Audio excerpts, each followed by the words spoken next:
победой вас! Ваши впечатления от этой игры? Спасибо большое. Игра понравилась, интересно было. Гра-2 у нас прибавляет, и с ними интереснее играть. Они держат зону, в зоне также держат позицию.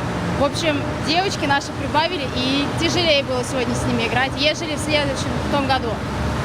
Вот как раз заметно было, что вы общаетесь в перерывах, перед матчем общались с девчонками, хорошо знакомы, но на площадке было заметно, что борьба, и в это время забывается все, да?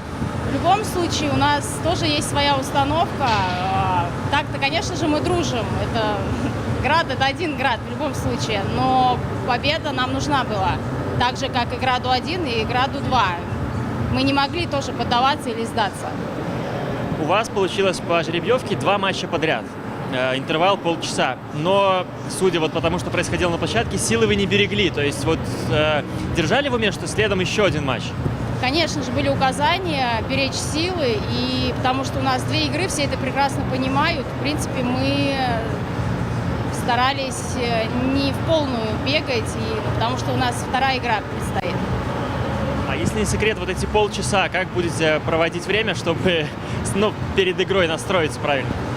Сейчас хочется загреться, чай у нас уже в раздевалке ждет. Ну и, конечно, зайдет тренер, скажет установку на игру, что, чего, как, и будем выполнять ее.